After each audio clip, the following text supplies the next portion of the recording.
didn't just instruct, but he inspired. He coached football, helping lead Mankato West to a state championship. And he also helped students establish the school's first gay straight alliance. Service isn't just what he does. It really is who he is. What you see is what you get with Tim. Nothing fancy, no pretense. He's as comfortable in a camo hat and a t-shirt as he is in a suit and tie. He's as comfortable at the county fair as he is in a room full of politicians. He is someone who lives his values every single day. And as an elected official, he has turned those values into policy and progress. Whether it's banning private prisons to keep Minnesota communities safe, expanding paid family leave for Minnesota families, or guaranteeing free school meals to every Minnesota student. And he does it all with such humility, generosity, and good humor. He truly is a stand-up guy, absolute salt of the earth. And come next January, he will bring his decency and common sense to the White House, isn't he, AFSCME? He will do that. AFSCME, the Mean Green Machine, get on your feet and make some noise for the governor of Minnesota and the next vice president of the United States, Tim Walz.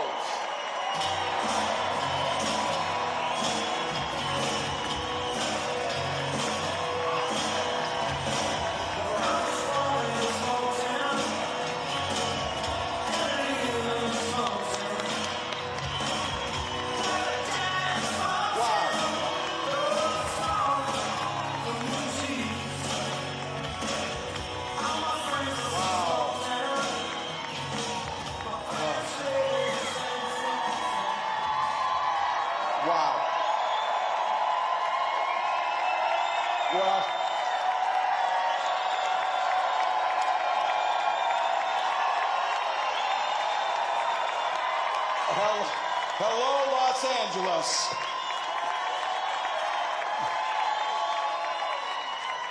Wow.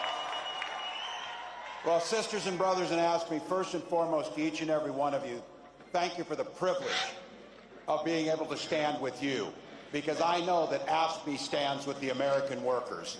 AFSCME stands for all that's right. Let me acknowledge a few friends and the fighters who are here today with us.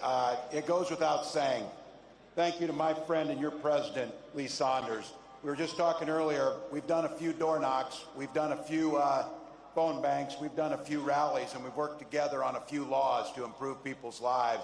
I said, my friend, the important thing about this guy is, this guy's the friend to every American worker. So thank you, Mr. President.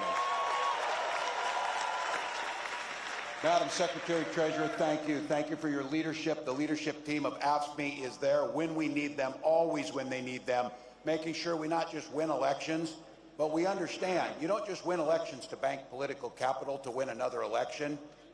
You take that political capital and you burn it as fast as you can to improve people's lives, and that's what the leadership here does.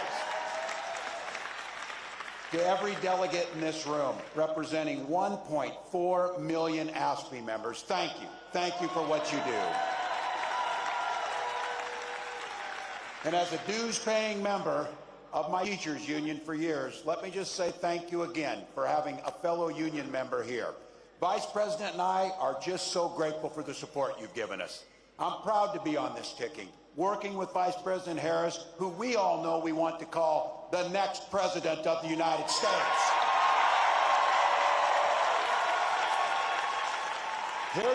Here's a little fact that they just told me. By the way, my week has been very interesting since last Tuesday, as you might guess.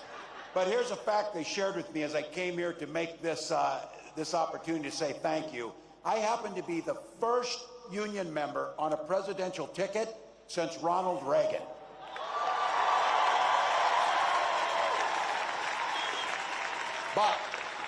But rest assured, I won't lose my way. Probably should be a few more union members in elected office, President Saunders. We might want to work at that. I think I'm looking at some. So you heard the story. You knew Vice President Harris grew up in a middle-class family, picked up shifts at that McDonald's as a student. I keep asking this to make a contrast here. Can you simply picture Donald Trump working at a McDonald's trying to make a McFlurry or something? Oh, yeah, he knows us. He couldn't run that damn McFlurry machine if it cost him anything. So, but Vice President Harris took that work ethic, goes to work every single day to make sure families don't just get by, but they get ahead. She stood on the side of the American workers, and she stood up to the billionaires and fought corporate greed. She led this administration's work to eliminate the barriers to organizing. And let's not forget, she cast the tie-breaking vote on the American Rescue Plan to keep public service workers on the job during the pandemic. Just to be clear, the Vice President and I, we know exactly who built this country. It was nurses, it was teachers, and it was state and local government employees that built this nation. People in this room built the middle class. And it's not just a saying, it's a fact. When unions are strong, America's strong.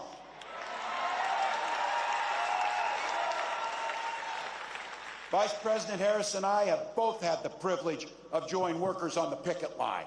And it's why, as governor, I signed one of the biggest packages of pro-worker policies in history into law.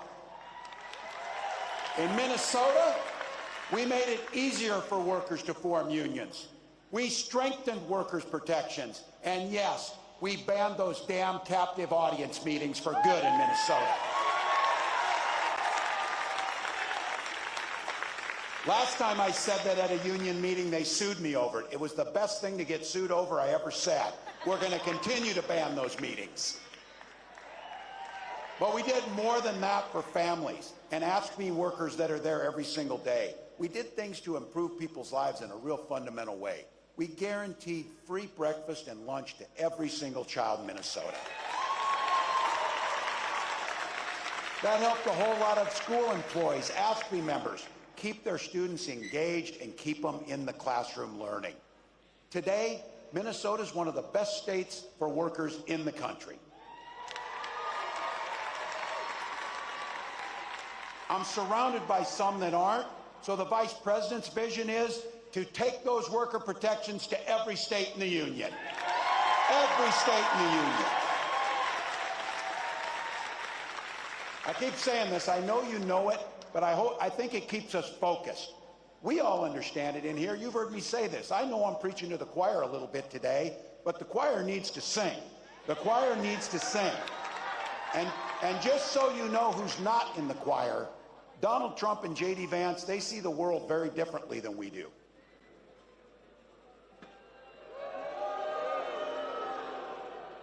The only thing those two guys knows about working people is how to work to take advantage of them. That's what they know about it. Every single chance they've gotten, they've waged war on workers and their ability to collectively bargain to take that away from them. All we're asking for is better wages, better benefits, better lives, and dignity in the work that we do. There's a great bill in Congress, should be the easiest vote you've ever taken, the PRO Act. Make it easier to form a union and bargain. Allow people to have the freedom to make a choice. Allow them to be able to do that. They also oppose the Public Service Freedom to Negotiate Act, which would require states to bargain with their employees. Look, if you're living in a state where you get to do those things, it's one thing. But our family and our neighbors and our fellow Americans are living in states where they don't have that. So when it comes to these so-called right-to-work laws that deprive us of the right to be able to form unions, fund what we need, Trump has said he supports right to work 100%. I saw our friend Sean Fain at the UAW had a name for that. He called him a scab, just to be clear. That's not name calling, it's an observation and fact, just to be clear. So You know, you can tell a lot about people in their personal lives. He spent a decade stiffing service workers from dishwashers, waiters, and carpenters on his own properties to enrich himself. As president, he cut overtime benefits for millions of workers, and he opposed any effort to raise the minimum wage. That's all you need to know. You don't have to ask twice. We know who they are. A guy who goes to Mar-a-Lago, and this is a direct quote,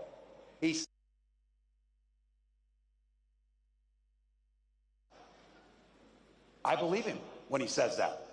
But he also turns around and tells workers their wages are too high. I keep bringing this up. Who do you know who's asking to cut taxes on billionaires while stiffing working people? I don't know anybody. And I'll tell you what, I think there's a lot of people think that they're on his side or voting for him, that when you put it to them like that, they start thinking things differently. This is where we need to talk to our neighbors. We need to engage. And I'll tell you, his running mate, I don't know if that was a value add to this campaign or not, but he's one of 4 senators, 4, that has never cast a vote on a pro-worker bill in his life. Not once. A stop clock's right twice a day. This guy can't get it right once. Not once for workers. And by the way, these guys are even attacking me for my record of service. And I just want to say, I'm proud to serve my country, and I always will be.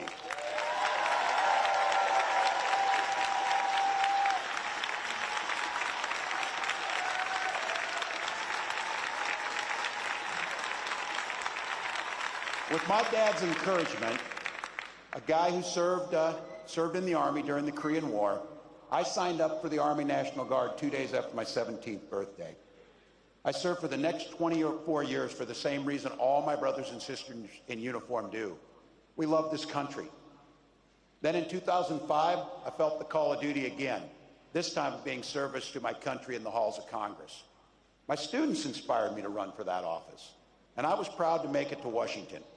I was a member of the Veterans Affairs Committee and a champion of our men and women in uniform.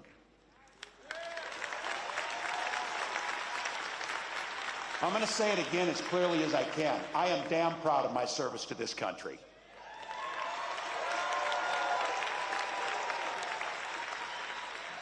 And I firmly believe you should never denigrate another person's service record.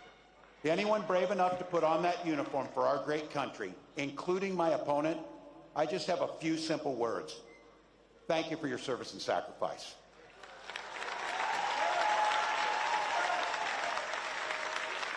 But look, it's not what they've done that we should be concerned with here today. It's what they're going to do. One of the clear goals of that Project 2025 to-do list is to put the screws to working people, making it harder for us to collectively bargain, allowing employers to drastically cut overtime or even eliminate it. And make no mistake about this, Donald Trump and J.D. Vance want to eliminate AFSCME and all public sector unions altogether.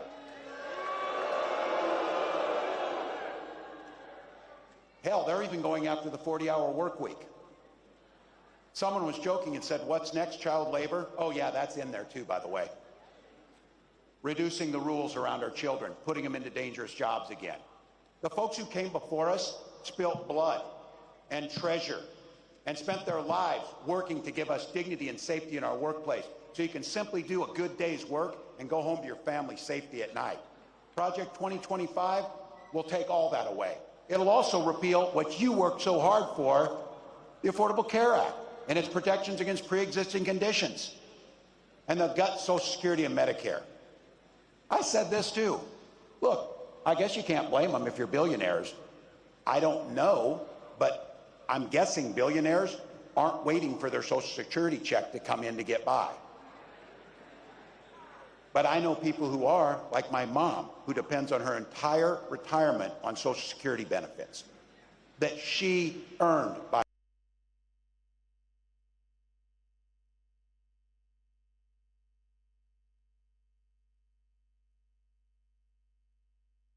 the most vulnerable amongst us. So be clear.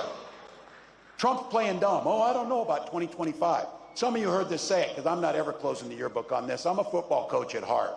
And I'll tell you one thing I know for sure is, if you're going to take the time to draw up a playbook, you're damn sure going to use it. So don't think that they're not going to use that playbook they drew up, because they're going to. But I want to be clear. It's your neighbors, it's our friends that have been in this. I'm not talking about them. I'm talking about Trump, Vance, and this group that's around them. Because some of you in here with no or gray hair like me can remember when Republicans actually stood for and talked about freedom. We know they're there. We know those are our relatives. But it turns out that this guy means that freedom should be for the freedom of government to go into your exam room and tell you about your choices. You've heard me say it. This is not hard. In Minnesota, we respect our neighbors and we respect their personal choices. Now look, it's not difficult.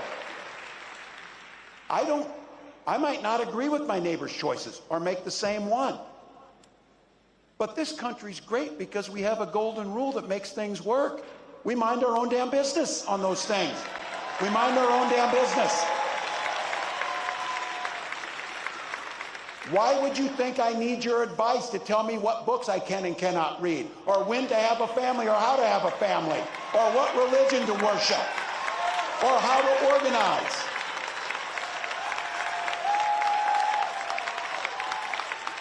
You stay in your lane and I'll stay in mine. That's not that difficult.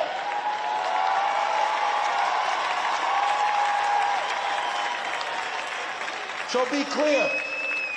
You watch our next president as she comes out on stage and she comes out to a song about freedom. When she's talking about freedom, she means you're free to make your own health care decisions. You don't need us. You don't need us. And as a school teacher, I'll tell you what, children should be free to go to school without worrying about being shot dead in their classrooms.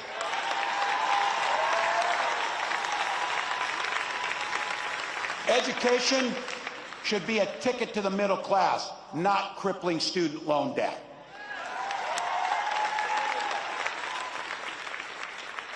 Here's the thing. We don't have that long to go here, but think about the future that we can create. We know what the past is. We know what these guys are going to do because they wrote it for us. Convenient to them to write it in Project 2025, so we know that. That's not the future we want. We want the future, and here's exactly what Vice President Harris will do when she gets to the White House. As president, Vice President Harris said she will sign the PRO Act and the Public Service Freedom Negotiation Act right into law. Done. We will stand together on the fundamental principle to collectively bargain for your own lives and your own jobs.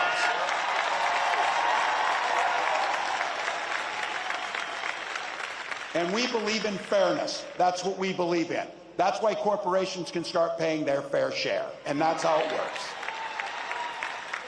At the same time, what we did in Minnesota is lower taxes for the working folks, and we have the fairest tax system in the country, and things work out pretty well.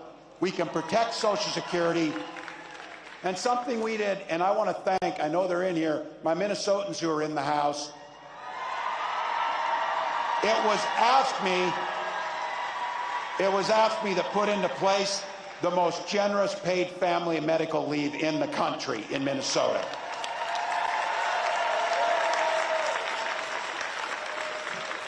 We're investing in our public schools, and it's, yeah, I'm a little biased on this one, but I think you're probably with me on this. How about we give our teachers a long overdue raise for the work that they do?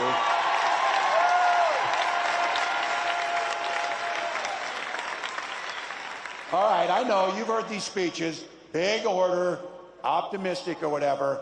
But I got to tell you, I will cop to being an eternal optimist. That's me. But I come by it honestly. I supervised the damn high school lunchroom for 20 years. You do not survive that job without being an optimist, I will guarantee you. And I also think you've heard me say this. Hope is the most powerful word in the English language. It was so powerful for when my wife and I first had our first child, we named our daughter Hope. But my wife often reminds me, hope is a great word and a beautiful name, but it's not a damn plan. We can't hope that we defeat Donald Trump. We can't hope that we can collectively bargain. We can't hope we protect Social Security. We can't hope that we address climate change. You don't hope to win. You plan, prepare, and work to win.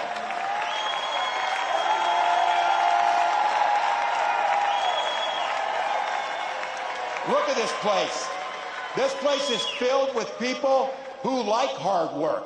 These are people who get up and enjoy hard work and know how to get it done. So what do you think? A room full of 1.4 million AFSCME members, and this room here, how many voters do you think we could turn out in an hour? How many friends can we bring to the polls? We got over 4,000 people in this room. We won states by less than 10,000 votes in some cases. And I don't know about you, and I know it. This is going to be a close, tough race. It is going to be a tough one. But if each of us does an extra shift, an extra hour, a little bit more, we get to wake up on that morning after the election and know that the work we did transformed the lives for millions, transformed generations, impacted the world. Ask me. That's how it happens. That's how it happens. That's a plan. That's how the hope turns into the reality, turns into improved lives. It's just like that. We organize, we donate, we volunteer. Look, I've been around you people. I know the jobs you do. I know what this president does, because I thought you had to register to vote in Minnesota. You were out there so much for me because you were living there. You turn elections. You turn lives. You negotiate contracts. You press legislatures to do the right thing. We know how to do this. We've got 84 days to take control of our own destiny. 84 damn days. And I've said this, you hear me say this. That's easy. We'll sleep when we're dead. We'll do the work now. We'll do the work now.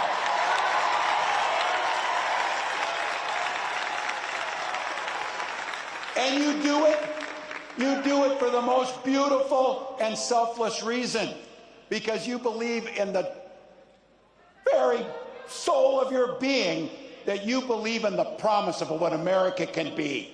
You believe we can all enter the middle class. You believe we can all have dignity. You believe we can all thrive. But you know what? We got to fight. Because as the next president of the United States says to me often, when we fight, we win. When we fight, we win. When we fight, we win. Thank you, AFSCME.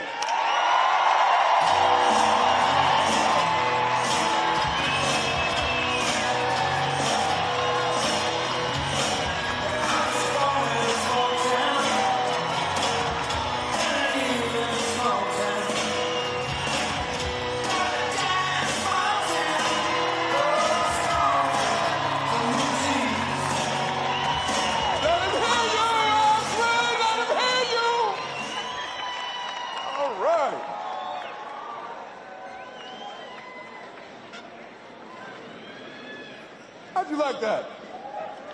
Did you like it? Okay. Let's get set up here on the stage.